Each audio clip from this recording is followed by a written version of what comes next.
Denne video indeholder en række fakta om hvorledes Peter Ling og 2 af hans venner lykkedes med at snyde en folkepensionist for 500.000 kroner. Metoden for en del af beløbets vedkommende er baseret på at opnå et kontant lån under foregivelse af at have et konkret alvorligt problem med andre kreditorer, samtidig med at tilbagebetaling inden for kort tid var en garanti. Begge disse forudsætninger viser sig at være usande.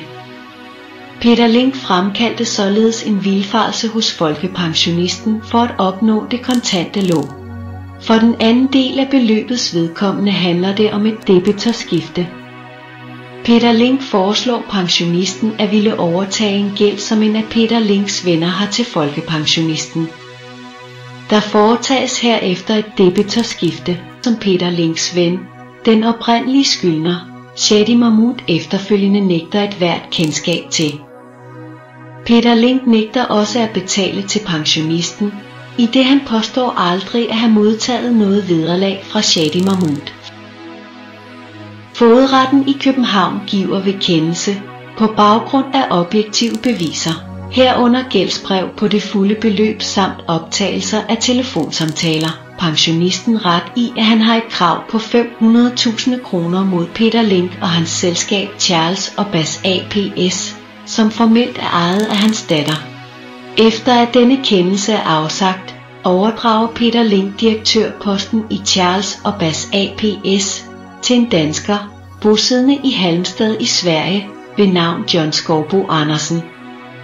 Peter Ling udrejser selv til Dubai. John Skovbo Andersen er aktiv kommunalpolitiker i Halmstad. Han sender en intimiderende e-mail til den ældre folkepensionist, hvor han gør det klart, at såfremt denne fastholder sit krav, vil der blive anlagt retssag mod ham med påstand om at kravet halveres.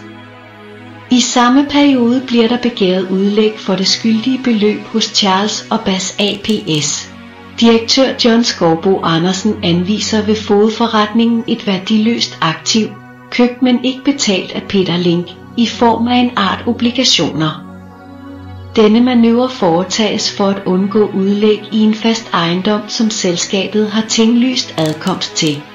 Disse obligationer, som ikke antages at have nogen værdi, fordi de ikke repræsenterer et luneforhold, er på tidspunktet for udlæggets foretagelse omfattet af en tilbageholdsret af en anden af selskabets kreditorer. Udlægget er derfor uden værdi for pensionisten og mistede sin retskraft et år senere.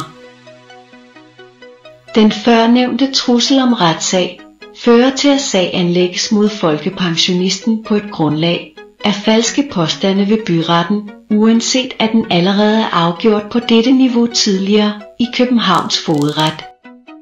Kort før hovedforhandlingen inden retten når at afvise sagen, fordi den allerede er afgjort i fogedretten, og efter fremlæggelse af objektive beviser fra sagsøgtes side, vælger John Skovbo Andersen og Peter Ling at hæve sagen.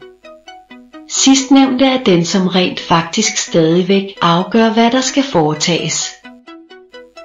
Status er herefter, at Peter Ling og John Skovbo Andersen er lykkedes med at slippe afsted med 500.000 kroner. Offeret for dette bedrageri står foran at måtte flytte fra sit hus.